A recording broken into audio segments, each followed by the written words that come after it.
¿Y qué tal el temblor? ¿Todo bien? Bueno, le pusiera en mi caso, yo estaba en un tercer piso, laborando tranquilo, y todos hablan de temblor. No le sentió para nada el temblor.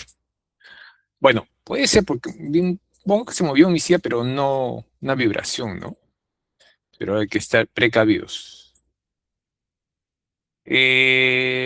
Visualizan, no creo que lo visualizan, tengo que compartirlo.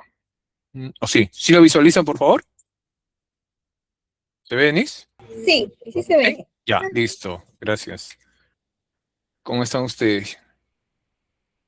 Sí, eh, pero en Ica ha sido fuerte, ¿ah? No sé si hay una persona de Ica por acá. Un estudiante de Ica 6.1 o 2. Porque se ve que ha sido fuerte, ¿ah? ¿No? ¿No hay ninguna persona de Ica por acá? Bien.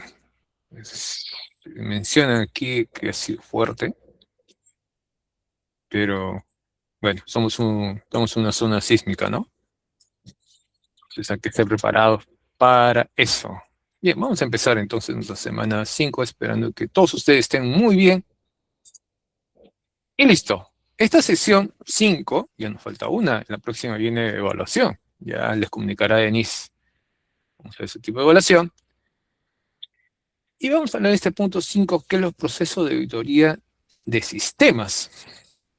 Estos procesos de auditoría de sistemas tienen un objetivo en sí. Es conocer el ciclo completo de una auditoría de TI. Ahora, y los contenidos son una planificación, el alcance que se tiene que tener, de dónde a dónde, técnicas de auditoría y evaluación de controles. Muy bien, de nuestra planificación podemos mencionar las siguientes cosas. Cuando vamos a planificar, definimos los objetivos. ¿Cuáles son nuestros objetivos? Alcances, ese alcance también debe estar definido ya. Recursos y cronograma de la auditoría, cómo se debe realizar aquí, cómo lo vamos a hacer los pasos por paso que queremos llegar hacia nuestras metas. Identificar los riesgos claves y áreas críticas a evaluar.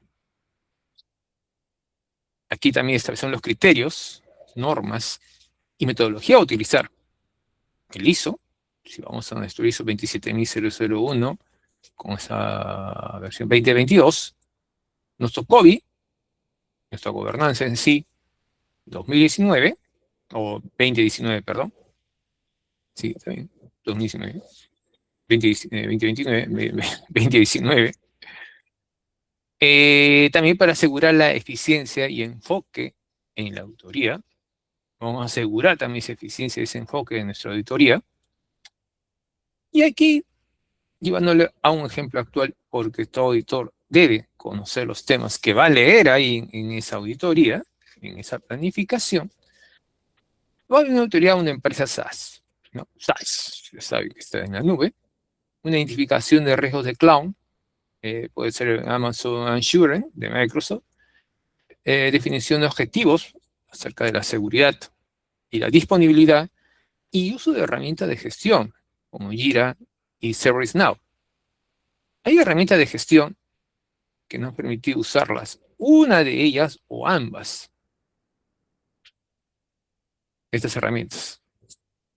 Vamos a verla, en este caso uso herramientas de gestión de Jira o ServiceNow. El Jira de esta empresa que es Atlassian y ServiceNow son dos plataformas líderes en la gestión empresarial. Sí, son líderes en las dos. Y enfocan en áreas distintas, pero pueden trabajar juntos. Vamos a verlo. El Jira está optimizado para la gestión ágil de proyectos y desarrollo de software. ¿Saben? La gestión ágil, ¿no? Scrum, tenemos 15 minutos, son pocas personas que están en nuestro proyecto, tenemos que realizar los avances mensualmente, puede haber muchos cambios y tenemos que eh, aceptar esos cambios. O primeramente, hoy ya pueden definir cómo va a ser el trabajo, ya tengo el equipo preparado, pero mañana aparecen otros cambios y tengo que aceptar esos cambios. Por eso es la gestión ágil, los proyectos con Scrum. Y aquí el desarrollo de software, pues, tiene que ser bien dinámico. En caso de ServiceNow, gestión de servicios de TI, los ITSM y flujo de trabajo a escala corporativa. Y la comparativa de uso, el Jira, el Service Management, ¿no? Ideal para equipos de desarrollo, los DevOps, ¿no? Soporte al cliente y proyectos ágiles, como lo mencioné, metodologías Scrum y Canva, y su rápida implementación, es rápida su implementación, una interfaz intuitiva, lo que tiene y lo que realiza el Jira, y estrecha integración con un entorno de software. ¿Sí? Es muy intuitivo usar este tipo de herramienta, ¿no? En caso del ServiceNow, del ITSM, diseñado para grandes organizaciones, está diseñado para eso, que requiere alta automatización, gobernanza estricta y un control de activos. Tiene esas tres características. Se requiere alta automatización, gobernanza estricta y un control de activos. Realmente. Ahora, estos procesos integrales desde el soporte de TI, soportes integrales, hasta recursos humanos, legal y operaciones. Aquí tengo un comparativo entre el Jira y el ServiceNow, dos unidades claves. El Jira, un enfoque principal, vamos a hablar de la característica, tiene un enfoque principal, curva de aprendizaje, público objetivo y el ecosistema. Hablando de Jira, es en la gestión de proyectos, tareas e incidentes ágiles. En caso de ServiceNow, estamos de gestión de servicios de TI corporativos, los TSM y los flujos de trabajo de negocio. En caso de la curva de aprendizaje, baja, media, muy fácil de adoptar y configurar. En caso de el ServiceNow es muy alta, requiere administradores dedicados, recursos de configuración, un buen proveedor para hacer esa configuración, ahí se necesita. Público objetivo de Jira, equipos de desarrollo, startups y pymes. Y en caso de los ServiceNow, grandes empresas y corporaciones. En el ecosistema, el nativo de Atlassian conecta con Confluence y los Bitcloud y los Bitbucket. Y el ServiceNow está en las plataformas nativas en la nube, la expansiva, la Node Platform. Así es, con ese nombre. Es conocida. Ahora, ¿cuál elegir? ¿Jira o ServiceNow? ¿No? Jira, si buscas flexibilidad, lo puedes usar Jira. Sí, una transición rápida, y tus equipos se enfocan en la creación de productos. Están enfocados ahí. Y resolución diaria de incidencias. En caso de ServiceNow, tu organización necesita, en caso, puedes aquí unificar múltiples departamentos empresariales, ¿no? Automatizar procesos complejos u operar bajo estándares estrictos como ITIL. ¿Te acuerdas de ITIL? ¿Qué versión estamos en ITIL ahora? La última versión. No, no es una versión, ¿no? ¿Qué le dicen? Que es el número 5, creo. ¿Que lo dicen versión? O lo dicen número 5. ¿No has escuchado que lo dicen 5? ¿Cuál elegir? Seguimos en cuál elegir. En entornos grandes es común encontrar a ambos conviviendo. En entornos grandes, ¿no? Los equipos de desarrollo utilizan Jira para sus interacciones ágiles, mientras que la organización utiliza ServiceNow como mesa de viva principal y portal de servicios. Ahí están los dos trabajando, conviviendo, pero en, en entornos grandes. ¿Y qué es una planificación? Which one? ServiceNow o Jira, uno de ellos. A ver si se escucha. A ver, me dicen, por favor.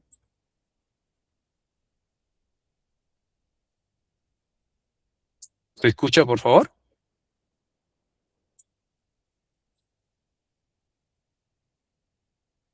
¿Se escucha, por favor? Gracias, Carlos. Gracias, Brandy. ¿Sí? ¿Se escucha? Ok. Listo. Gracias, Clara. Bien, voy a ponerlo aquí. Ok, gracias.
Eso es verdad, ensuciarse las manos.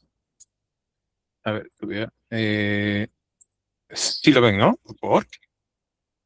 ¿Sí? ¿Ven la presentación?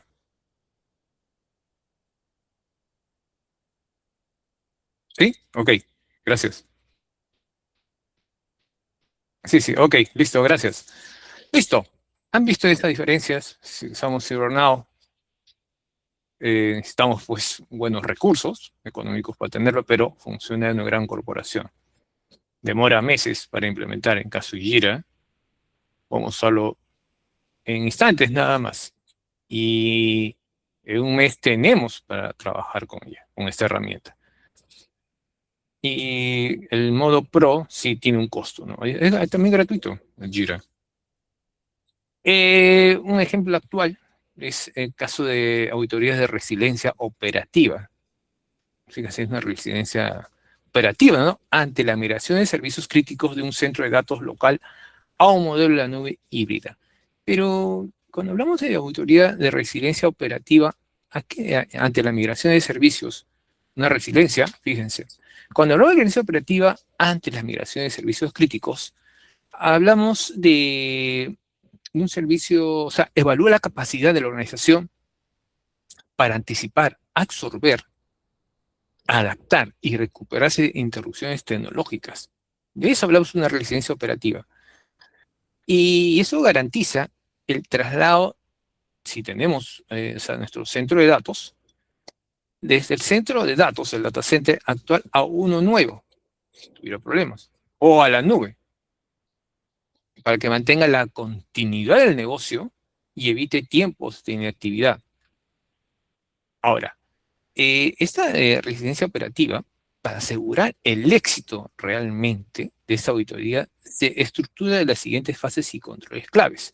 Fíjense que la auditoría que ustedes ya la han planificado, saben las fechas, van a ver sus documentos en la auditoría interna, tiene que haber una licencia operativa. ¿Cómo voy a recuperar la continuidad del negocio? ¿Cómo lo voy a realizar? En tiempos. ¿Cuánto voy a perder de información? ¿Cuánto tiempo voy a estar afuera? ¿Cuánto tiempo voy a estar habilitado con todo lo que necesito? Con lo mínimo que se pueda trabajar y poco a poco se va restaurando las otras áreas. Porque ustedes deben tener un core de su negocio. ¿Cuál ese core debe estar puesto en funcionamiento? ¿Cuánto tiempo? Bien, entonces aquí vamos a ver eso en documentos que va a usted verlo en blanco y negro. Evaluación de esa infraestructura de destino. ¿Cómo usted lo va a realizar esta infraestructura, esta realización operativa, ¿no? Este plan de levantar el negocio. Se ha caído por un ransomware o un phishing. Entonces, ahí viene la arquitectura, la disponibilidad. O sea, ahí tenemos que hacer una verificación, o sea, tiene que estar ahí en el documento. El nuevo centro de datos posee redundancia en sistemas de energía, o sea, UPS, generadores y climatización, preferiblemente bajo estándares de diseño resilientes. Eso es importantísimo. El otro es la capacidad, ¿no? La capacidad, a ver, sí, la capacidad y rendimiento. Aquí tengo que hablar de la capacidad instalada para soportar las cargas de trabajo críticas sin degradación del servicio.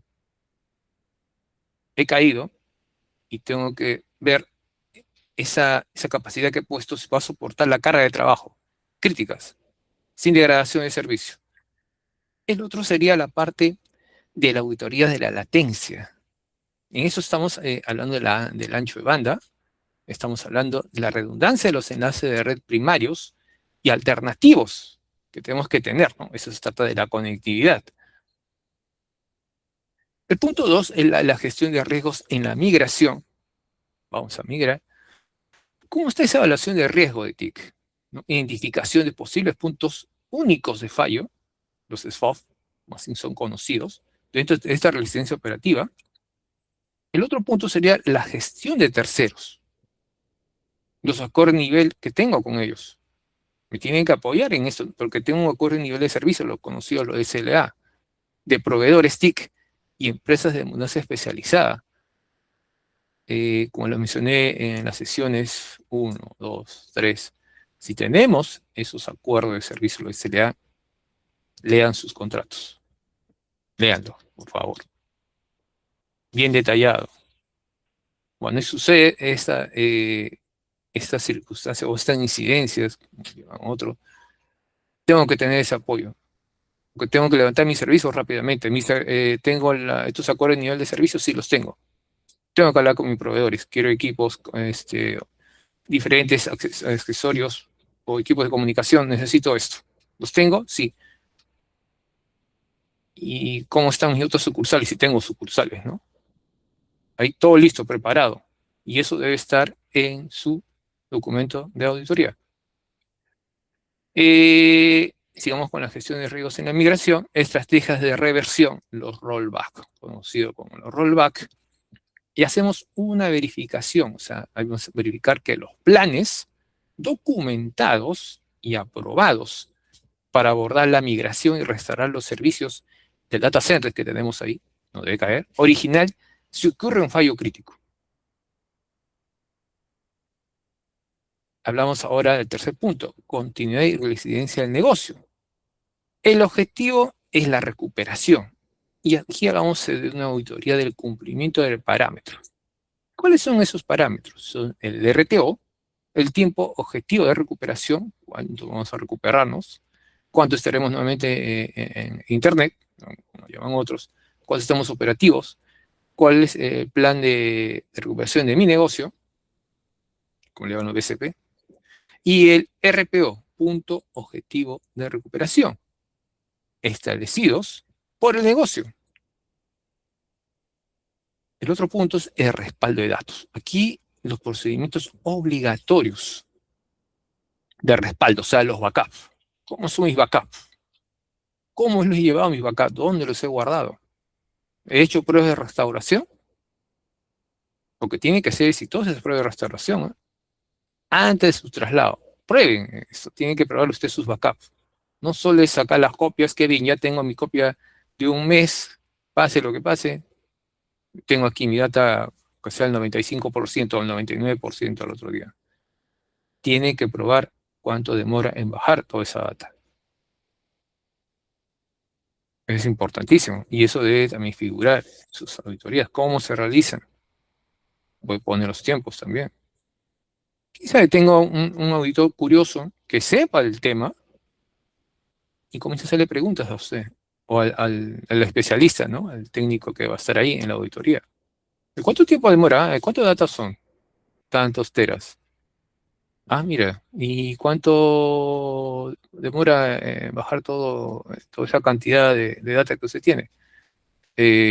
Bueno, estamos en ese proceso, dirá, puede ser. No sabe exactamente de los tiempos. O sí, dirán, es entre 1 hora y 1 hora y media. O sea, si ustedes caen, o sea, por un phishing, un ransomware, en 1 hora y media tarda más o menos 2 horas. Eh, Puede ser que sí, sí, aproximadamente 2 horas. Ujú. Ok, pero aquí no veo en tus documentos. ¿Cómo está en tus documentos acá? Ah, señor, sí. Aquí tengo, ahí tiene que sacar otros folders, explicarle. Y puede ser que diga, por favor, lo puede poner aquí o no. Porque unos auditores conocen esto, los que se mete que son ISO, ¿no? Y también tiene que conocer los temas que va a leer en ese documento. Ahora, la gestión de incidentes es la evaluación del plan de respuesta ante desastres, los DRP, que lo hemos visto en la sesión 3, 4 si me equivoco, específico para el periodo de transición, los DRP. Esa fue la otra sesión. Ahora, pruebas y validación. Aquí estamos en las pruebas de resiliencia, o sea, los stress tests. Eso es algo que siempre y se debe realizar, ese estrés que le debes dar. Esos son simulacros de contingencia para comprobar cómo reaccionan los servicios críticos ante fallos simulados en una nueva infraestructura. Eso es bueno desarrollarlo, ver hasta dónde puede soportar tus equipos. Totalmente es una prueba de estrés. Claro, y eso tiene que ser programado. No es de un momento a otro, o sea, tiene que planificarlo con tiempo. En tal fecha vamos a hacer una prueba de estrés. A todo. Y no solo a la parte, o sea, por ejemplo, un banco tiene áreas donde está su data center, tiene una réplica de eso. Aparte de sus backups, por supuesto. Aparte de sus backups. Que tiene sus réplicas y en la nube también tiene algunos, alguna data, no toda la data importante, y hace sus pruebas de estrés. Y lo hace por sus datacenters que tienen en diferentes lugares del país, ¿no? Realiza esas pruebas de estrés. Lo hacen hasta que el equipo se satura actualmente o cae. Ya sabe hasta dónde puede soportar su equipo. Y es muy interesante esas pruebas de estrés, no creo. Hay prueba calidad de equipo, cuánta data puede soportar, los tipos de procesadores que tienes, el- la parte de conectividad, mis equipos de comunicaciones, todo entra a esas pruebas. Ah, las pruebas de aceptación de usuarios, UAT, aquí se verifican los servicios migrados que operen correctamente y cumplan con la gobernanza de datos. Eso es dentro de las pruebas y validación. Y dentro de toda esta residencia operativa ante la migración de servicios, hay leyes de licencia operativa digital, que es el DORA, y esos son cumplimientos de legislación estrictos de esta gobernanza, suelen alinearse a esos marcos regulatorios, ¿no? En este caso, la Unión Europea, nuestro caso también tenemos que estar en nuestras leyes de nuestro país, pero podemos adoptar eso porque trabajamos en páginas web y estos si son de la Unión Europea le va a salir esta ley operativa de DORA. Y es bueno también tomar esas leyes como un ejemplo, ¿no? Para que sea un marco regulatorio, ¿no? A favor de nuestra auditoría. Podemos conocerlo y es bueno conocerlo, no crean. Aquí está DORA, de licencia operativa digital, una nueva regulación del reglamento 2022-2554, entró en vigor el 17 de enero del 2023, en vigor, ¿no? Una vez escuché, o lo leí, salvo que esa lectura sea erróneo, dije que el 2025 fue. Vamos a ver, Dora,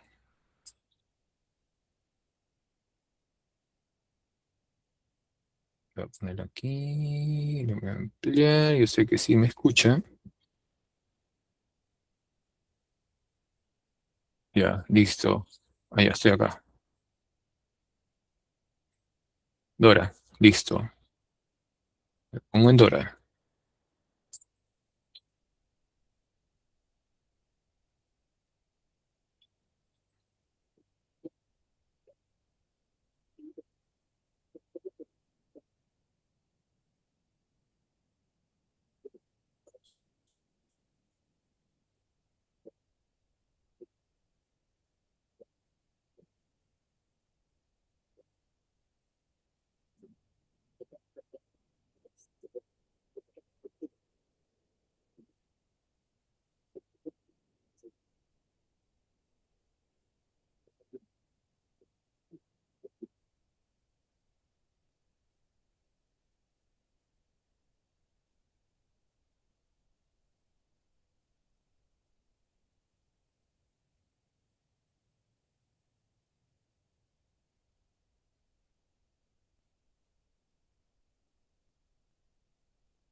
Ingeniero, disculpe, El audio Sí, no se logra escuchar del video.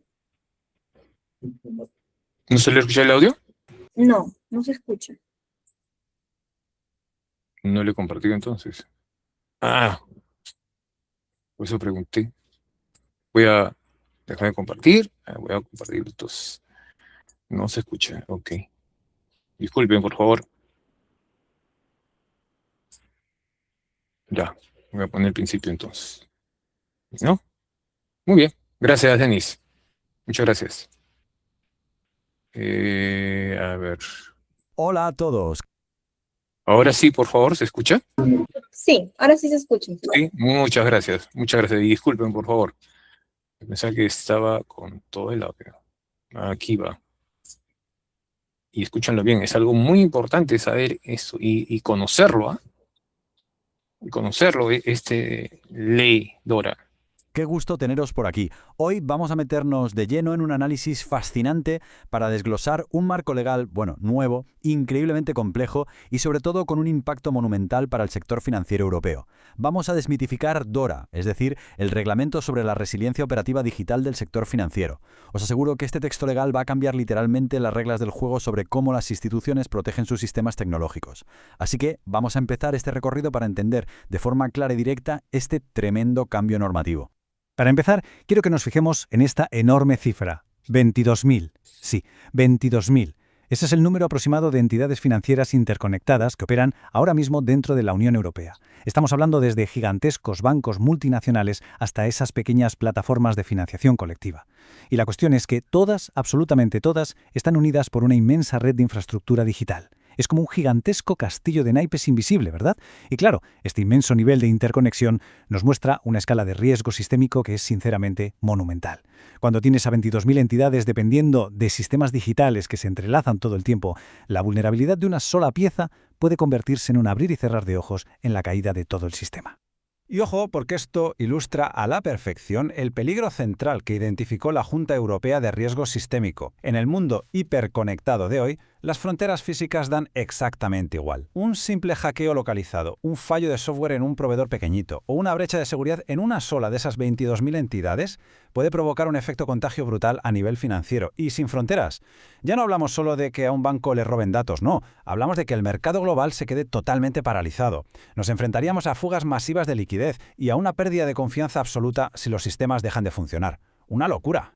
Para entender por qué esto es tan urgente, comparemos dos formas de ver la regulación. Después de la crisis de 2008, la obsesión casi exclusiva era la resiliencia financiera, es decir, obligar a los bancos a tener más y más capital de reserva, por si las moscas. Pero claro, hoy en día ese enfoque se queda cortísimo. Todo ese capital financiero guardado no sirve de absolutamente nada si los sistemas informáticos sufren un ciberataque y de repente nadie puede procesar ni una sola transacción. DORA representa precisamente este cambio de mentalidad, la necesidad urgente e ineludible de blindar nuestra tecnología y nuestras operaciones digitales. Y para no perdernos en este inmenso cambio normativo, aquí tenemos nuestra hoja de ruta. Primero, veremos el riesgo digital sistémico. Segundo, el propio reglamento DORA. Tercero, la gestión y notificación de incidentes. Cuarto, las pruebas de resiliencia operativa. Y terminaremos con el quinto punto, los riesgos de terceros. ¡Vamos allá! Empezamos con el primer pilar, el riesgo digital sistémico y cómo dependemos de la tecnología de terceros. Pasamos al segundo pilar, el reglamento DORA y su objetivo de poner orden con un marco unificado. A ver, seamos sinceros, hasta ahora las leyes sobre resiliencia digital en Europa eran un auténtico caos. Teníamos un montón de leyes nacionales distintas, directivas que se pisaban unas a otras, un auténtico rompecabezas que solo traía dolores de cabeza y trabajo duplicado. Por eso llega DORA. En términos jurídicos es lo que se llama una lex specialis. ¿Qué significa esto? Pues que es una norma hiperespecífica que, ojo a esto, prevalece sobre cualquier otra norma general anterior en el sector financiero. Viene a hacer limpieza, a borrar toda esa confusión y a subir el listón, consiguiendo que la seguridad informática se trate con el mismo respeto y la misma importancia de vida o muerte que el riesgo de crédito. Y seguro que nos preguntamos, ¿a quién le toca cumplir todo esto? Pues a casi todos. Bancos, instituciones de pago, plataformas de criptomonedas y sí, también a los propios proveedores tecnológicos. Es un alcance masivo. Pero, y aquí viene una idea brillante del reglamento, aplican lo que llaman el principio de proporcionalidad. Básicamente, se han dado cuenta de que no puedes ahogar en burocracia a una pequeña empresa de 10 empleados exigiéndole lo mismo que a un banco internacional gigante. Por tanto, las entidades más pequeñas, como las microempresas, tienen reglas más simples y llevaderas. Sentido común, vaya. Avanzamos a nuestro tercer pilar, la gestión y notificación. O sea, qué hacer y a quién decírselo cuando las cosas salen mal. Históricamente, si había un ciberataque, ¿de quién era la culpa? ¿Del departamento de informática? Claro. Era facilísimo señalar al equipo técnico y lavarse las manos. Pues bien, Dora corta esto de raíz. Se acabó eso de que los directivos se escondan detrás de los de sistemas. Como dice la propia ley, la responsabilidad máxima, total y absoluta de que todo funcione de forma segura recae directamente sobre los hombros de la alta dirección. Así que ahora los directivos tienen que arremangarse, soltar el presupuesto necesario y pringarse de verdad en la estrategia de ciberseguridad. Y seamos realistas, los incidentes van a ocurrir. Cuando pase algo grave, ahora hay un protocolo súper claro y unificado. Paso 1. La entidad detecta el problema y evalúa el daño internamente. Paso 2, y esto es un alivio inmenso, se avisa a una única autoridad competente. Adiós a tener que mandar 20 informes distintos a 20 reguladores diferentes mientras tu servidor sigue en llamas. Y paso 3, estas autoridades comparten la información con los equipos nacionales de ciberseguridad para garantizar que, si es un ataque masivo, la respuesta sea rápida y en equipo. Mucho más lógico, ¿verdad? Vamos con el cuarto pilar, las pruebas de resiliencia operativa. O lo que es lo mismo, la mejor defensa es un buen ataque previo. Dora nos deja clarísimo que sentarse a esperar a que nos ataquen es cosa del pasado. Hay que encontrar las brechas antes de que lo hagan los malos. Y aquí volvemos a ver ese famoso principio de proporcionalidad en acción. Por un lado, todas las entidades tienen que hacer lo básico, escaneos de red, buscar vulnerabilidades, lo típico, de higiene digital. Pero la segunda parte es la interesante. Solo los grandes jugadores, los más críticos para el sistema financiero, tienen que pasar por unas pruebas de penetración basadas en amenazas. Son simulacros de ataques súper avanzados, hechos a medida usando inteligencia de amenazas reales. Prácticamente se enfrentan a hackers éticos de élite que intentan reventar sus sistemas.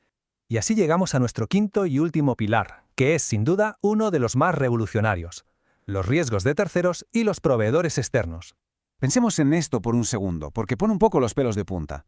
¿Qué pasa si mañana uno de esos gigantescos proveedores de la nube, que todos conocemos, del que dependen cientos de bancos y sistemas de pago, se cae por completo?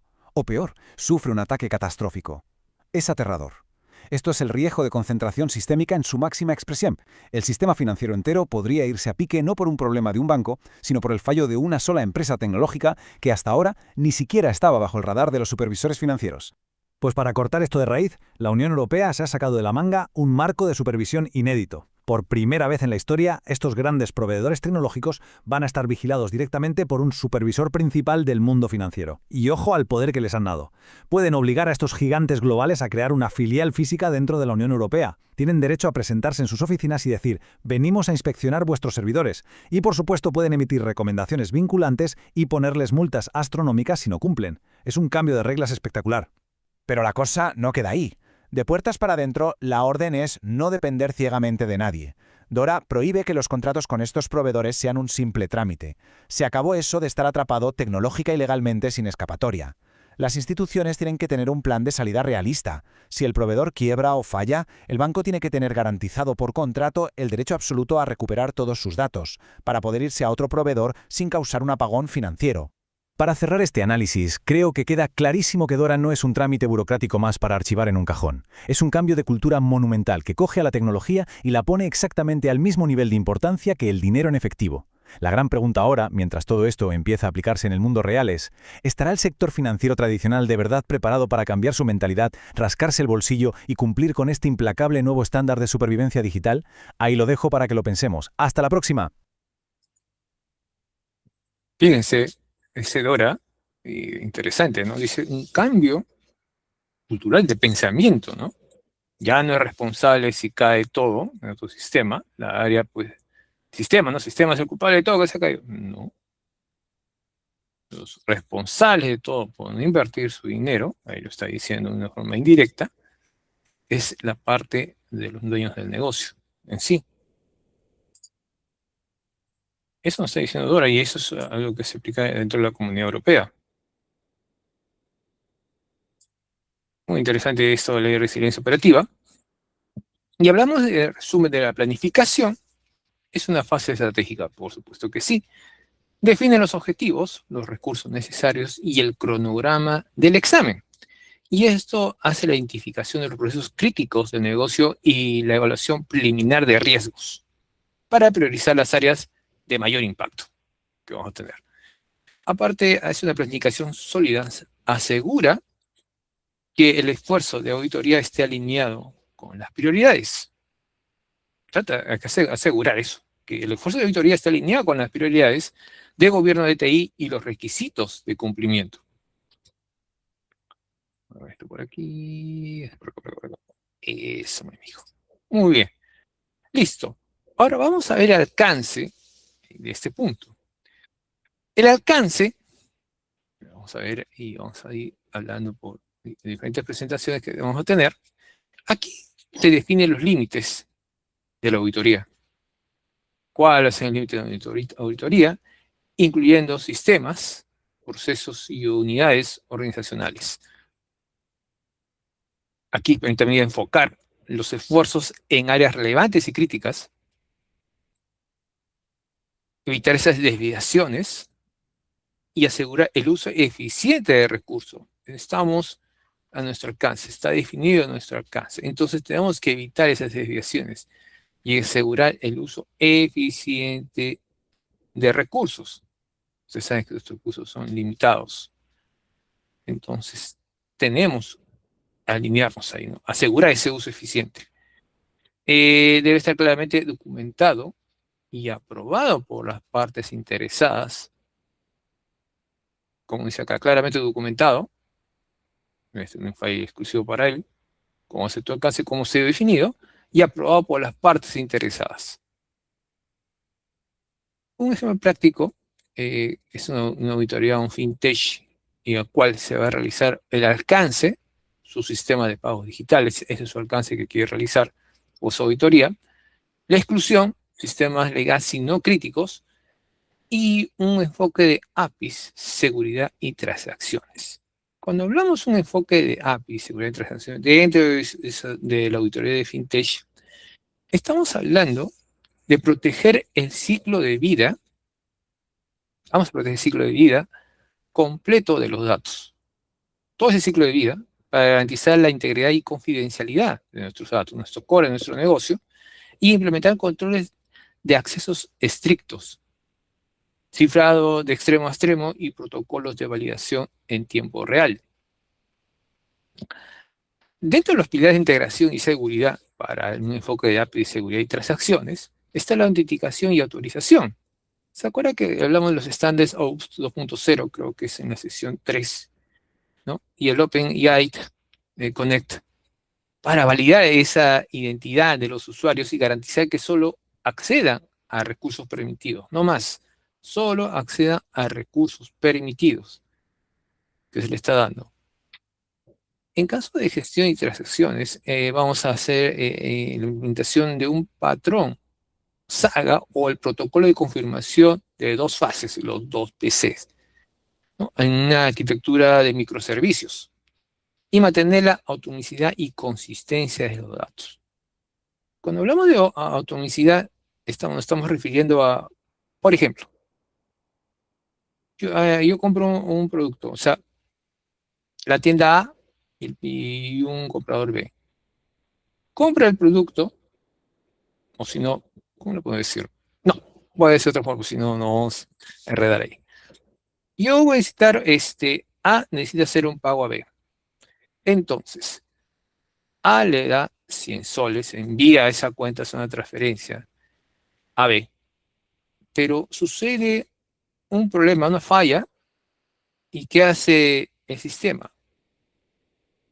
Devuelve ese dinero de la fuente, donde fue tomado ese dinero, de A. A le devuelve ese dinero. ¿Y eso para qué? Para no ver esa pérdida de ese dinero dentro de esa transacción. Eso hablamos de atomicidad. Y si hablamos de consistencia, hablamos de toda base de datos tiene una consistencia, o podemos decirlo, yo tengo un mínimo en mis cuentas, ¿no? Por ejemplo, un mínimo en mis cuentas. Y tengo, no puedo bajar de cero. De cero no puedo bajar, ¿cierto? No hay cuentas en negativo. Y, por ejemplo, y si yo hago una transacción de 100, de esa cuenta, fíjense, de esa cuenta, de esa consistencia, no lo va a realizar de ninguna manera, porque no tiene fondos. Entonces debo tener mis consistencias en mis datos. No lo va a realizar, aunque usted diga sí, que lo pueda hacer. Que de pronto va a haber un depósito, no. Eso hace mayormente los bancos, atomicidad y consistencia de los datos.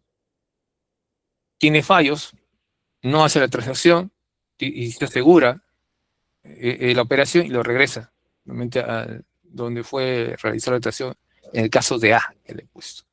En el caso de consistencias, él también hace esa prueba de consistir su base. No puede ser negativo la cuenta. Entonces, no lo va a hacer de ninguna manera porque no tiene fondos. Eso hace en eso de los datos.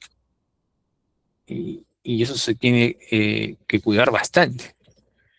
A caso de monitoreo continuo, quise utilizar APIs, ¿no? APIs gateways para inspeccionar el tráfico, ¿no? Y aplicar límites de velocidad. Y eso sea un monitoreo. Y bloquear llamadas anómalas o maliciosas. Eso ya es un monitoreo total de cómo está ocurriendo en tu red. Cómo está moviendo tu red en esos momentos. O en horas pico. Eso ya es un estudio que hace ya un monitoreo del negocio en sí, ¿no? Si voy a nuevamente ejemplo el banco, sí, es un monitoreo, hay horas picos, ¿no? Los sábados o domingos, los viernes en la noche son horas pico. Los quincenas y los fines de mes. Día de festividades, como son Día de los Enamorados, Día de la Amistad, Día de la Madre, Día del Padre. Las fiestas, los que son semanas largas, el 28 de julio, o como les mencioné, semanas largas, ahí son las horas picos. Se mueven muchas transacciones, bastantes tarjetas. Hablando siguiendo con el enfoque de API, seguridad y transacciones, hay unas vulnerabilidades críticas, o los O1s, ¿no? Los dos 10 voy a poner acá. Una de ellas es la brotación, lo mencionaba así, se le llama la brotación, autorización de nivel de objetos. Aquí asegurarse que el usuario solo pueda modificar o acceder a objetos sobre los cuales tiene permisos explícitos. Nada más. Debe tener permisos explícitos. No puede ir más allá, solo que tenga eso. El otro es filtrar las entradas del usuario para evitar que se unan parámetros no intencionales, ¿no? En caso de asignación masiva, es una vulnerabilidad crítica que tenemos que ser observada. Y modificar datos sensibles del backend. Sabes que el backend es la parte interna, ¿no? El frontend es lo que usted visualiza. Por ejemplo, un formulario, usted llena un formulario con sus datos. Ese es el frontend. Usted ya le llenó, puso sus datos, puesto su correo, puesto su número de celular, y eso va dentro de un backend de información. Puede ser que usted quiera asistir a un evento de un curso que le gusta a usted, que quiere escucharlo, y el backend tiene esa información. Dentro ya va, de una base de datos. La otra es tratar de evitar esta autenticación rotas. Y eso, autenticación rotas, es implementar mecanismos robustos de manejo de tokens y caducidad para prevenir el secuestro de sesiones.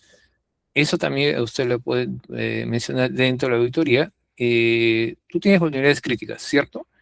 ¿Cómo usted maneja esas vulnerabilidades críticas? Entonces, él va a decir, y lo tiene que mencionar, vamos a usar MFA, multifactor. Ya, multifactor, para usted evitar que unas autenticaciones, sí, unas autenticaciones. Y lo que vamos a implementar ese mecanismo porque es algo robusto, ¿no? De manejo de token. Y prevenir esos secuestros de sesiones. Ya, muy bien. Y debe estar escrito también, no solo verbalmente. El otro son establecer cuotas o estrangulamientos electrónicos conocidos para evitar ataques de negación de servicios, los DOS, ¿no? Y el consumo excesivo de memoria o CPU. Esos servicios hay que tener bastante cuidado. Y eso hay que monitorearlo siempre. Aparecen o quieren hacer un ataque ahí, ¿no? Es una falta de limitación de recursos, ¿no? Eso es dentro de las vulnerabilidades críticas que tenemos que tener siempre atento a ello.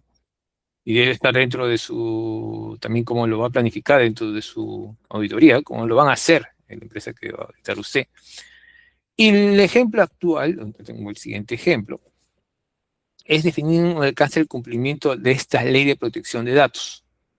Estamos en la ley de protección de datos, exclusivamente en el flujo de datos de clientes dentro de un CMR y su almacenamiento encriptado. ¿Se acuerdan ustedes que hablábamos de una ley 29733 que mencionamos en una sesión? Y si no, lo menciono ahora. La ley 29733 es la protección de los datos personales. ¿Cómo te afecta? Aquí dice, tu privacidad protegida. Sus datos son importantes de ustedes. No cualquiera puede obtener sus datos. Caso de su nombre, su apellido, su fecha de nacimiento, sus patologías de ustedes, su correo, su número de celular. Lo que me estoy olvidando, no me acuerdo en estos momentos. Pero esos datos, su imagen de usted. No puede estar en una publicidad si usted no le ha dado el consentimiento de usarse. Si usted le da un consentimiento, sí, lo puede usar. Pero si no, no. Y usted puede hacer el reclamo respectivo. No sé si lo puedo ver. A ver.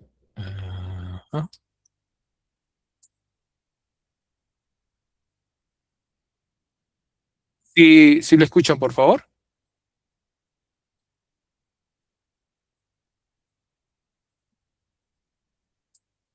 Si lo escuchan, por favor.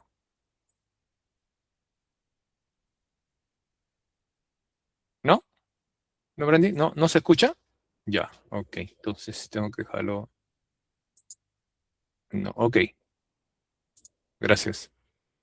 Entonces, ya eso tiene que ser entonces. Así tiene que ser. Ok. Listo. Sus datos, como les mencioné, sus datos son importantes. Son de ustedes. Nadie lo puede manipular sin su consentimiento. Si está compartido. Listo. Aquí va. Hola, hoy vamos a hablar sobre la ley de datos personales en el Perú. Hoy vamos a meternos de lleno a analizar la ley que protege la identidad digital de todos los ciudadanos en Perú. Hablamos de la ley número 29733 y la verdad es que entenderla es clave en los tiempos que corren. Vale, para entender todo esto vamos a seguir un orden muy lógico. Primero, veremos qué son exactamente los datos personales. Luego, los principios que guían cómo se deben manejar. Los derechos que tenemos, quién es la autoridad que vigila todo esto y al final, ¿qué pasa si no se cumple la ley? Vamos a empezar por lo más básico, por el principio de todo. ¿Qué considera esta ley que son datos personales? Y ojo, porque el concepto es mucho más amplio de lo que uno podría imaginarse. Como se puede ver, la definición es súper amplia. No estamos hablando solo del nombre o del DNI, no, es cualquier cosa que pueda llevarnos a una persona. Una dirección de correo, la ubicación del móvil, una foto, cualquier cosa que nos identifique. Y la ley no se queda ahí, va un paso más allá. Crea una categoría especial, la de los datos sensibles, para la información más íntima y privada. Y como es lógico, estos datos tienen una protección todavía más fuerte. Bien, una vez que sabemos qué tipo de datos existen, la ley establece unas reglas de juego muy claras. Son los principios que cualquier empresa u organización debe seguir sí o sí cuando trata nuestra información. Estos 5 principios son, digamos, el corazón de la ley. Pensemos en ellos como los 5 mandamientos de la protección de datos en Perú. Todo debe ser legal, se necesita consentimiento, los datos son para un fin concreto, no se puede pedir más de la cuenta y, por supuesto, hay que protegerlos. Y aquí hay un detalle clave que demuestra la seriedad del asunto, sobre todo con los datos sensibles. No vale un sí dicho al aire. La ley exige que el consentimiento se dé por escrito para que quede constancia. Pero lo más interesante no es solo que se pongan reglas a las empresas. Lo mejor es que la ley da a los ciudadanos un poder real, derechos específicos para tener el control de nuestra propia información. Vamos a plantear una pregunta que seguro a más de uno le ha rondado la cabeza alguna vez al usar una aplicación o un servicio en Internet. Pues bien, la ley responde con el llamado derecho de acceso.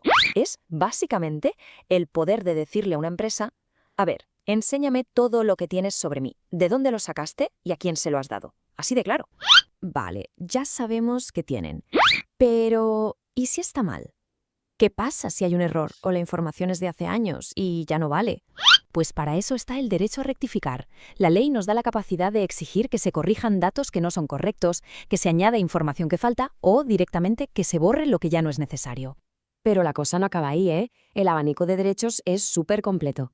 También garantiza que se nos informe de todo antes de recoger los datos, que nos podamos oponer a su uso o incluso que nos indemnicen si sufrimos algún daño por una mala gestión. Vamos, que es un kit de herramientas muy completo.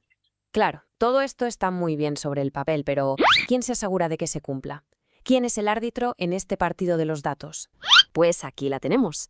La responsabilidad recae en la Autoridad Nacional de Protección de Datos Personales. Este organismo, que depende del Ministerio de Justicia, es el guardián de nuestros derechos en el mundo digital. Y no es un organismo de adorno, para nada. Como se detalla en el artículo 33, tiene poderes muy concretos, desde llevar un registro de las bases de datos hasta investigar denuncias y, lo más importante, poner multas. Juega un papel absolutamente central. Porque, al final, una ley sin consecuencias es poco más que papel mojado. Así que vamos a ver qué pasa en el mundo real cuando alguien decide saltarse las normas. Aquí es donde la cosa se pone seria. La ley tiene un sistema de sanciones económicas muy bien definido, que va subiendo según lo grave que sea la falta. El riesgo de no cumplir la ley es real y cuantificable. La multa puede llegar hasta las 100 UIT, que son unidades impositivas tributarias. Para que nos hagamos una idea, una sola UIT ya son varios miles de soles. Así que estamos hablando de sanciones económicas muy importantes, pensadas para que las organizaciones se tomen esto en serio. O sea, que quede claro, no son sugerencias, son obligaciones. Es una ley con dientes, con consecuencias económicas de verdad para quien la ignore. Muy bien, después de haber visto todo este entramado de definiciones, principios, derechos y multas, ¿con qué idea nos tenemos que quedar? ¿Qué es lo fundamental? Pues lo más importante es esto. La ley cambia por completo las reglas del juego. Los datos personales dejan de ser algo que simplemente se cede y se convierten en un activo propio, algo que pertenece a cada persona y que tiene el derecho a controlar y proteger. Y esto nos deja con una pregunta flotando en el aire, una para reflexionar. Sabiendo que existe este marco legal, ¿cómo va a cambiar la relación de confianza entre la gente de a pie y las empresas o instituciones que manejan sus datos en el país?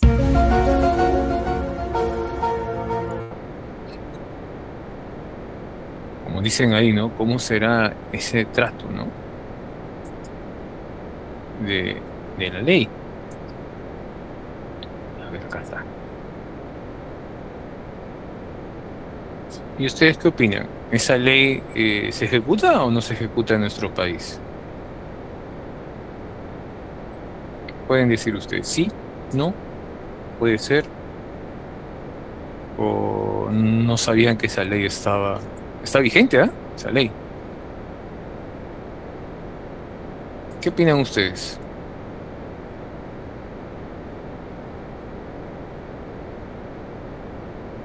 ¿Opiniones? No se aplica. Sí, tiene razón usted, no se aplica.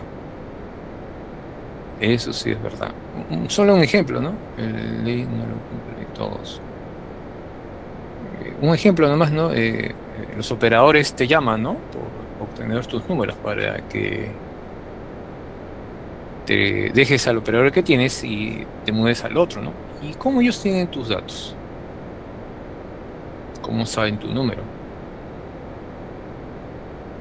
Te llaman por tu nombre todavía.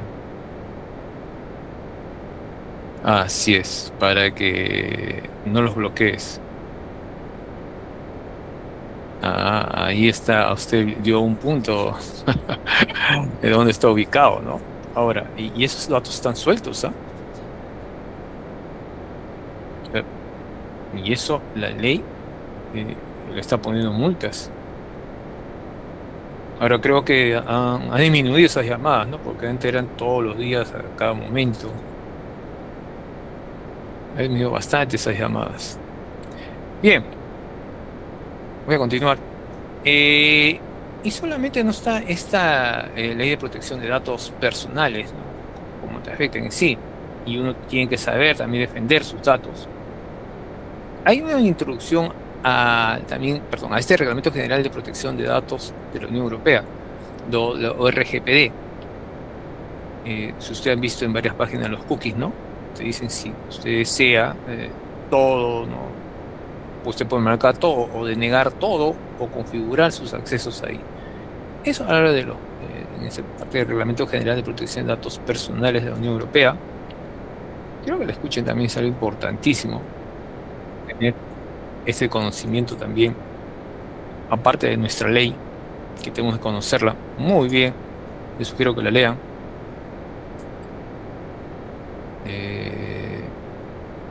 Sí lo ven, ¿no? Por favor.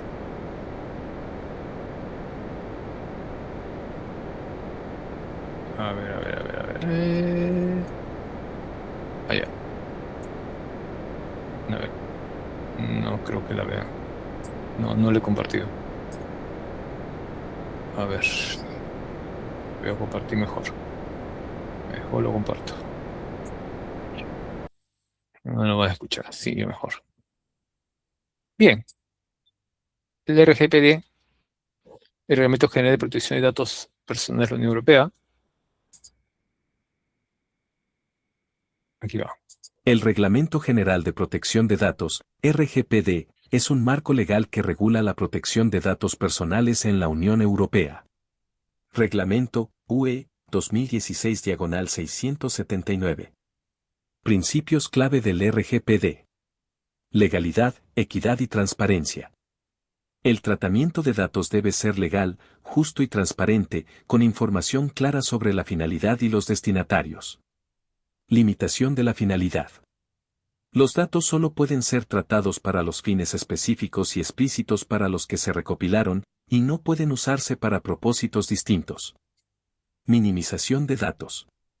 Solo se deben recopilar los datos necesarios para los fines del tratamiento, evitando la recopilación excesiva de información. Exactitud. Los datos deben ser exactos y actualizados, con medidas para garantizar la precisión de la información. Seguridad en el manejo de datos. Necesidad de la circulación libre de datos pero con seguridad. Derechos de los interesados. Derecho de acceso. Los interesados pueden solicitar acceso a sus datos personales y a la información relacionada con su tratamiento. Derecho a la intimidad. Derecho a estar libre de interferencias públicas. Derecho de rectificación. Los interesados pueden solicitar la corrección de datos inexactos o incompletos. Derecho a la confidencialidad. Se deben proteger los datos personales. Derecho de supresión, derecho al olvido. Los interesados pueden solicitar la eliminación de sus datos personales en determinadas circunstancias, por ejemplo, cuando ya no sean necesarios para los fines para los que se recopilaron. Obligaciones de los responsables del tratamiento. Designación de un delegado de protección de datos, DPD. Las empresas que procesan datos personales a gran escala o que se dedican a actividades de alto riesgo deben designar un DPD responsable de la protección de datos. Implementación de medidas de seguridad. Los responsables del tratamiento deben implementar medidas técnicas y organizativas para garantizar la seguridad de los datos personales. Notificación de violaciones de datos. En caso de violaciones de datos, los responsables del tratamiento deben notificarlas a la autoridad de control y, si es necesario, a los interesados. Evaluación de impacto en la protección de datos, EIPD. En algunos casos, las empresas deben realizar una EIPD para evaluar los riesgos del tratamiento de datos personales. Transferencias internacionales de datos. Transferencias a países terceros. Las transferencias de datos personales a países fuera de la UE deben cumplir con los requisitos del RGPD, como la existencia de decisiones de adecuación o mecanismos de salvaguarda. Cláusulas contractuales tipo CCT. Las CCT son un mecanismo que permite a las empresas realizar transferencias de datos a países terceros, siempre que se cumplan ciertas condiciones. Reglas corporativas vinculantes, RCV. Las RCD son un mecanismo para las transferencias de datos dentro de un grupo de empresas, que deben cumplir con los requisitos del RGPD. Sanciones y cumplimiento. Tipo de infracción. Multa. Infracción leve. Hasta 10 millones de euros o el 2% del volumen de negocios anual global. Infracción grave. Hasta 20 millones de euros o el 4% del volumen de negocios anual global. Impacto del RGPD en las empresas. Mayor protección de datos. Las empresas deben implementar medidas para proteger la privacidad de los datos personales y garantizar el cumplimiento del RGPD. Mayor transparencia. Las empresas deben ser transparentes con sus prácticas de procesamiento de datos y proporcionar a los interesados información clara y concisa. Mayor responsabilidad. Las empresas son responsables de garantizar que sus prácticas de procesamiento de datos cumplan con el RGPD. Cambios en los procesos. Las empresas deben adaptar sus procesos para cumplir con los requisitos del RGPD. Definiciones del RGPD. Datos personales. Elaboración de perfiles. Fichero. Destinatario. Datos genéticos. Tratamiento de datos. Pseudonimización. Responsable del tratamiento. Consentimiento del interesado. Datos biométricos. Conclusiones y recomendaciones. Priorizar la privacidad. Las empresas deben integrar la privacidad en todas sus operaciones y actividades. Mantenerse informado. Las empresas deben estar actualizadas sobre los requisitos y las interpretaciones del RGPD. Evaluar el cumplimiento. Las empresas deben realizar evaluaciones periódicas de su cumplimiento del RGPD. Buscar asesoramiento.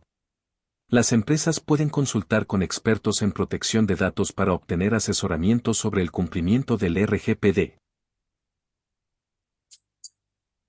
Fíjense ustedes, ahí las multas son, la leve nomás creo que son 10 millones de euros. ¿Ah? Vaya, eso sí es fuerte. Aquí son 100 unidades positivas. Creo que la unidad positiva, si no me equivoco, está en 5.300, 5.500, una UIT.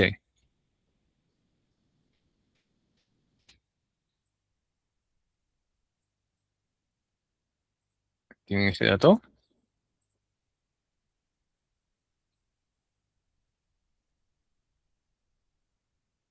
$5.500, ¿no? Sí, porque estaba 5.300 creo el año pasado, está 5.500. Brandy, bueno, gracias señorita Brandy. Fíjense, unidad positiva tributaria. Y son 100 unidades positivas tributarias, dice, ¿ah? En el más fuerte acá, esos datos. Nuestra protección de datos, si una empresa no lo respeta, ¿no? Ahora, en un resumen, viendo el alcance, define límites de la intervención, por supuesto que sí, especificando los sistemas, aplicaciones, infraestructura, procesos y ubicaciones físicas que serán evaluados. Y nos permite establecer un alcance preciso que evita la dispersión de fuerzas y garantiza que se cubran las normativas específicas, como ISO 27001 o el marco de COVID, ¿no? Es un acuerdo fundamental, por supuesto que sí, entre el equipo auditor y los responsables de los sistemas, sí. Es un acuerdo fundamental. Hablando de técnica de auditoría, esa técnica de auditoría incluye entrevistas, revisiones documentales, todos los documentos que debes tener ahí, un orden, observación y pruebas técnicas. Se apoyan en herramientas automatizadas como los CATs o los Computer Assisted Audit Techniques, en este caso, son herramientas de programas informáticos que automatizan los procesos de auditoría. Con eso se apoya esta automatización y nos permite recolectar evidencias suficientes y confiables. También nos permite mejorar la eficiencia y precisión del proceso de auditoría, las técnicas de auditoría. Y un ejemplo de esta técnica de auditoría, uso de herramientas, están los ACL Analytics para análisis de datos. Tenemos el Power BI para una visualización de anomalías, que podemos ver con esos datos, y los scripts para análisis de logs en tiempo real. Voy a ver uno de ellos que es el ACL Analytics para análisis de datos. Y que nos permite análisis para análisis de datos. Es una potente solución de software, sí, para análisis de datos, auditoría y gestión de riesgos empresariales. Y además nos permite procesar grandes volúmenes de información, evaluar el 100% de los datos sin modificar el archivo original y automatizar pruebas de cumplimiento y detención de anomalías.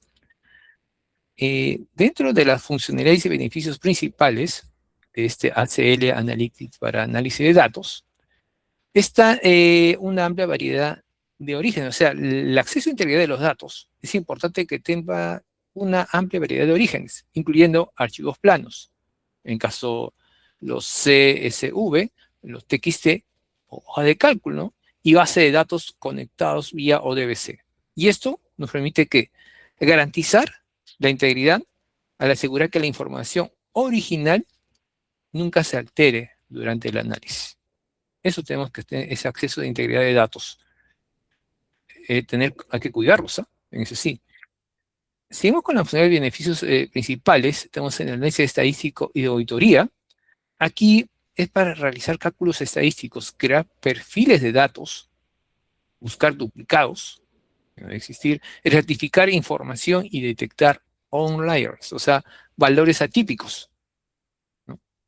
De manera transparente y auditable. Seguimos en las funcionalidades y beneficios principales, la automatización sin código, o sea, disponer de un lenguaje de script integrado, estos conocidos como la ASL script, que permiten automatizar tareas repetitivas y programarlas para que se ejecuten en una forma periódica, ¿no? Casos de usos comunes, de ACL Analytics para análisis de datos, en la caso de la auditoría financiera y operativa, hubo una verificación de cruce de información.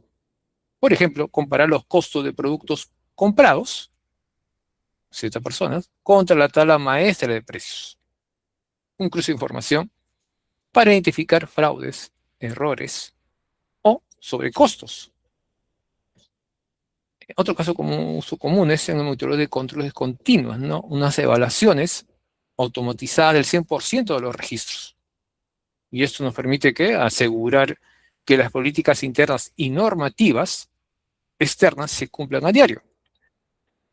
Y la gestión de riesgos, caso de los usos comunes que tenemos, identificar rápida las excepciones, vacíos en secuencias numéricas, facturas faltantes.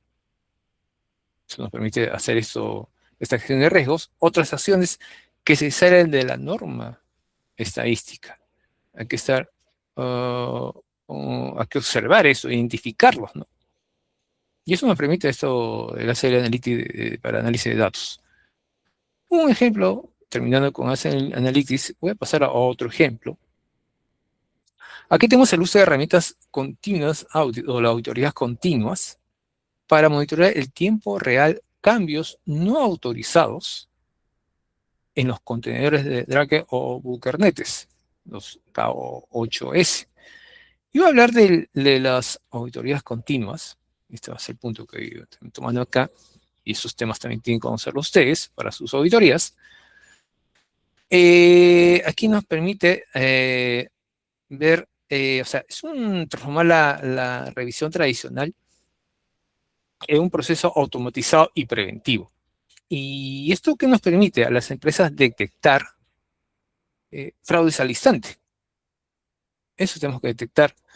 Monitorear riesgos y corregir incidencias operativas en tiempo real. Y esto demuestra su impacto directo en el ahorro y control de riesgos. A eso vamos, esa auditoría continua. Y aquí hay casos reales y destacados en la región, por ejemplo, en el sector realty y consumo masivo, este grupo Nutresa, evolucionó un modelo tradicional hacia un enfoque de auditoría preventiva y predictiva, integrando herramientas analíticas para automatizar pruebas de control, ¿no? ¿Y esto para qué? Para generar valor continuo y monitoreo del estado de sus procesos de forma permanente. Dentro del sector industrial, agroindustrial y manufacturero, tenemos al Grupo Romero en Agrovisión, ¿no? Implementaron metodología de análisis de datos masivos, o sea, un data analytics para la gestión integrada. Y esto le permite hacer evaluaciones manuales a pruebas automatizadas que aseguren el cumplimiento normativo de sus diversas líneas de negocio. ¿Y cómo lograron, las claves de éxito? Algunos usaron la automatización robótica, los RPA y analítica. Aquí es medio de software especializado para procesar grandes volúmenes de datos al instante. Y una parte de integración, hablamos aquí de tareas de auditoría con los sistemas transaccionales de las empresas, como los ERPs, para tener visibilidad en tiempo real. Aquí están todas las áreas que deben estar integradas. Bueno, depende también del giro de negocio. Y otra clave de éxito es el monitoreo sobre muestreo, es revisar una muestra de facturas. Los bots o los robots lo revisan al 100% de las operaciones en busca de patrones sospechosos, ¿no? Los bots son lo que también se llaman robots, ¿no? Un resumen de las técnicas de auditoría son métodos y herramientas que utiliza el auditor para recolectar evidencia y validar el cumplimiento de esos controles. Ahora, esta revisión de configuraciones técnicas y logs de seguridad hasta el uso de herramientas especializadas, los CATs, para análisis masivo de datos. Y esto permite pasar de la inspección visual a la verificación técnica profunda y automatizada, usando tecnología, por supuesto. Y voy a pasar al siguiente punto, y creo que es el punto final, ¿sí? Evaluaciones de controles. Evaluación de controles. Esta evaluación de controles nos permite analizar la efectividad de los controles implementados. Nos permite identificar también debilidades, riesgos residuales y oportunidades de mejora. Siempre hay que ver esa oportunidad de mejoras. Evidencias también recolectadas durante la auditoría, todas esas evidencias que hemos observado, y emitir conclusiones y recomendaciones finales al respecto. Bien, si tengo aquí un ejemplo, que lo tengo acá, este ejemplo va a una evaluación de esa empresa en cloud. Entonces, el control evaluado va a ser la gestión de accesos del IAM, esos accesos que se tienen que realizar a esta empresa de cloud. El hallazgo fue un exceso de privilegios en usuarios. Y la recomendación es aplicar principios de mínimo privilegio. Eso es lo que la evaluación de esta auditoría a esta empresa de cloud. Y este principio de mínimo privilegio está compuesto de varias partes. Y aquí lo vamos no, mejor no ocupar, si no, no lo van a ver. Lo voy a compartir. A ver. Ajá, ya. Deja de compartir para que ustedes lo puedan ver. Si no, lo van a ver. Aquí está, aquí está. Lo tengo. Bien. No lo van a ver. Está aquí. Bien.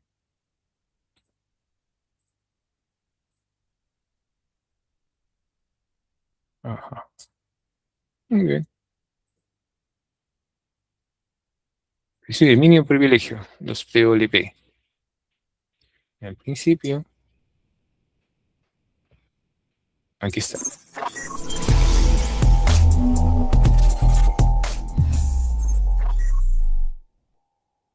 El principio de mínimo privilegio es el concepto de que a los usuarios se les debe conceder solo los privilegios que necesitan para realizar sus funciones laborales. Por ejemplo, si un usuario necesita crear un archivo en su cuenta, no se le debe conceder también acceso de escritura al directorio raíz.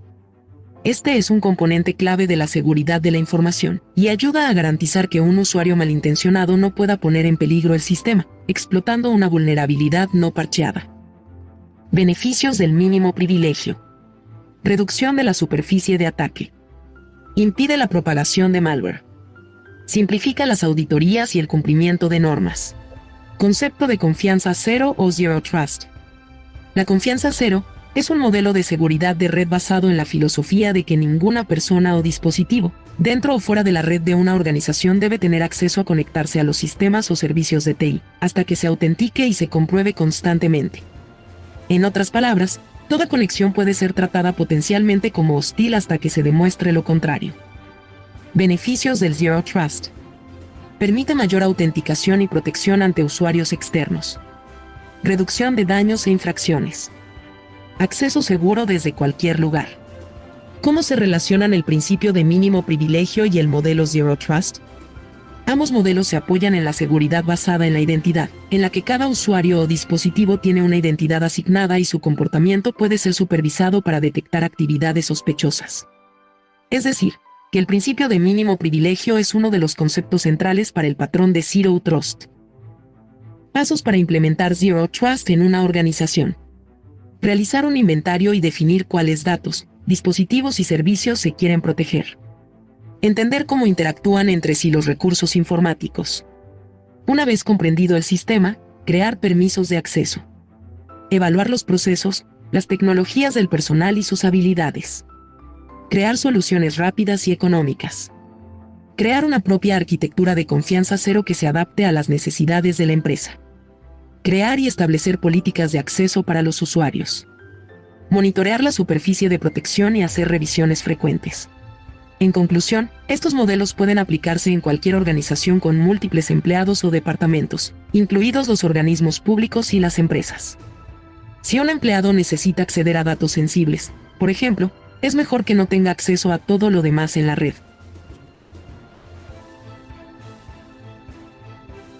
¿Quieres seguir aprendiendo sobre ciberseguridad para tu empresa? Visítanos en www.idric.com.mx. Muchas gracias. ¿Se acuerdan también del multifactor? También es importante usarlo.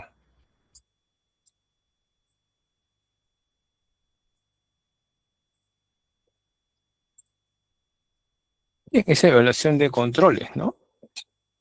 Que es un privilegio, un privilegio. Ahora, y hablamos en un siguiente ejemplo, una evaluación de controles de identidad de acceso IAM bajo el modelo Zero Trust, ¿no? Verificando que cada solución de acceso sea autenticado y autorizado dinámicamente. Fíjense en ese cuadro, que esta imagen que tengo acá, de enfoque de privilegio Zero Trust. Un control adaptativo, verificar quién es, ¿no? Contextualizar la solicitud. Ajá, ¿es una persona? Sí. Asegurar el entorno de la administración. Sí. Solamente tiene accesos acá. Ya se ubicó. Sí. Y conceder el mínimo privilegio. Aquí está. Puedes acceder nomás a estos archivos, pero no todo el folder. Tienes eso, ¿no? Y va auditándose. Se va auditando, se va auditando. Por eso están los famosos logs que tenemos que tener activos también ahí. De quién estuvo ahí, en qué hora entró, qué accesos, qué archivos vio, qué modificó y a qué hora se retiró. ¿Por qué medio pudo entrar a tu sistema? Todo tiene que estar ahí. Y eso también usted lo tiene que poner en su parte de auditoría. Tiene que decir cómo verifico a los accesos a los usuarios dentro de mi red, si estamos en un ISO de ciberseguridad, ¿no? De 27001. ¿Cómo está? ¿Cómo está trabajando esto? ¿Cómo hacen ustedes su política de seguridad en la red? Eso es importantísimo. Aquí voy a hablar de algo de riesgos críticos desde 2026 que voy a encontrar interesante, muy interesante. Y voy a ponerlo por aquí. Y hay que estar siempre al día. Esto crece.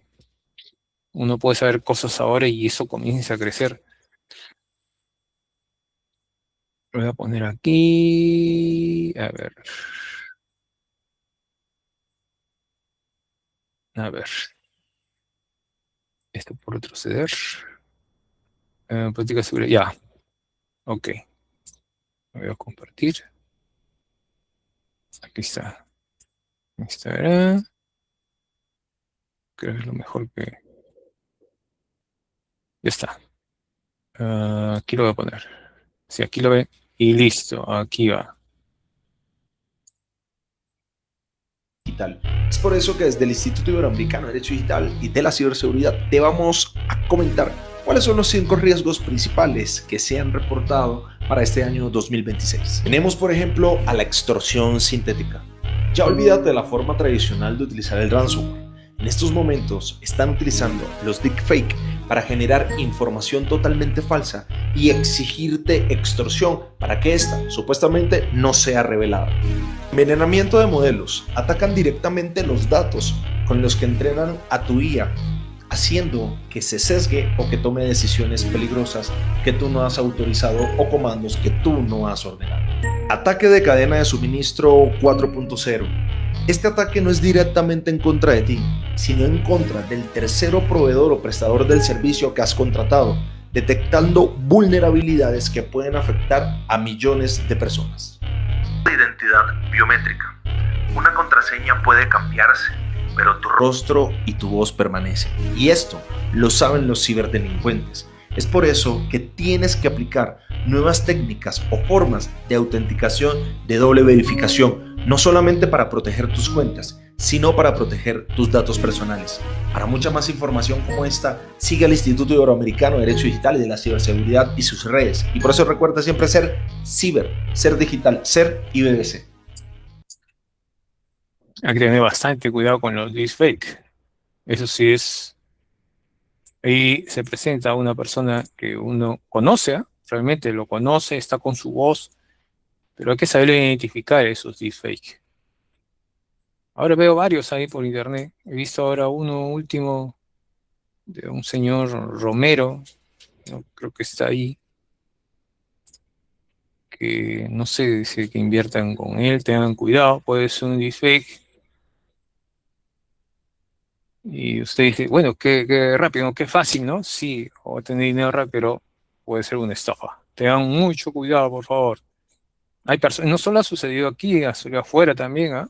Bastantes personas se muestra un rostro que es tu amigo, de verdad, es tu amigo, escucha su voz, de verdad, y te dice que tiene una necesidad de dinero, etc, etc, o una gran inversión, X cosas, ¿no?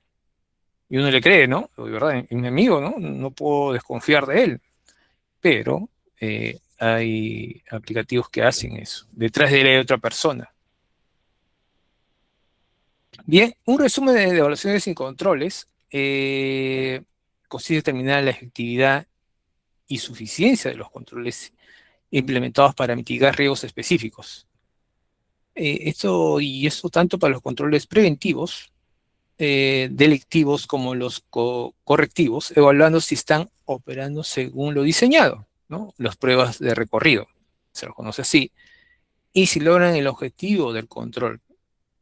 Es el único donde se decide si el riesgo residual es aceptable para la organización. ¿Es aceptable o no ese riesgo? Vamos a hacerlo así. Bien. A ver, tengo más acá. Acá hay una bibliografía que le he dejado acerca de Jira versus el servicio Naut. Esos dos interesantes, actuales. Hay de resiliencia operativa ante la migración de servicios críticos. Y también hay buena información aquí. La ley de resiliencia operativa digital DORA. Y los API de seguridad, ¿no? Para nuestras auditorías tenemos que conocer temas, tenemos que actualizarnos también. Porque también se actualizan los negocios, crecen también exponencialmente. También los señores de ciberseguridad también crecen, los hackers, todo el mundo comienza exponencialmente y es gracias a la IA. Entonces, tenemos que seguir capacitados por temas si queremos obtener ese ISO 27000, con los alcances que quiere ese negocio. Y que esa protección y todas las regulaciones y todas las políticas, procesos, procedimientos y tareas que queremos realizar deben estar escritos. Y muchas gracias. Bien, ingeniero, muchas gracias. Vamos a pasar a la ronda de preguntas. Posible alguna consulta que algún profesional desee realizar, lo puede hacer ahora, puede levantar la mano. ¿Alguien tiene alguna consulta con respecto a la clase dictada el día de hoy por el ingeniero? Puede levantar la mano ahora.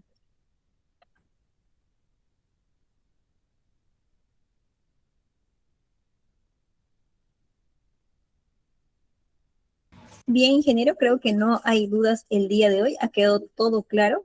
Muchas gracias, ingeniero, nos estamos viendo en nuestra próxima clase, en nuestra Gracias, última sesión en realidad, y también recuerden, estimados profesores, va a ser también su evaluación final. Les voy a estar explicando eso en breve. Muchas gracias, ingeniero. Muchas gracias, que le vaya muy bien a todos. Que vayan con Dios. Siempre que los guíe. Hasta luego. Bien. Estimados profesionales, como ya les acabo de mencionar, el día jueves es su última sesión, por ende también es su evaluación final. ¿De acuerdo? También mencionarles que hasta ese día van a tener plazo para que puedan realizar su inversión con el valor promocional de 89,90. Lo pueden realizar desde ahora o hasta esa fecha. El examen va a constar de 10 preguntas. Van a tener además un plazo de 48 horas extras y 3 oportunidades para que los puedan resolver. De esas 3 oportunidades, la nota más alta es la considerada para su certificado, para su constancia de estudios. Y la nota mínima que ustedes van a poder obtener es de 14. Esto y más le vamos a explicar el mismo día para que puedan realizar un examen óptimo. De igual manera, cualquier consulta adicional que puedan tener o si desean desde ya realizar su inversión, nos pueden escribir por interno para poder hacer esa gestión. Que tengan buenas noches y nos vemos en una próxima clase.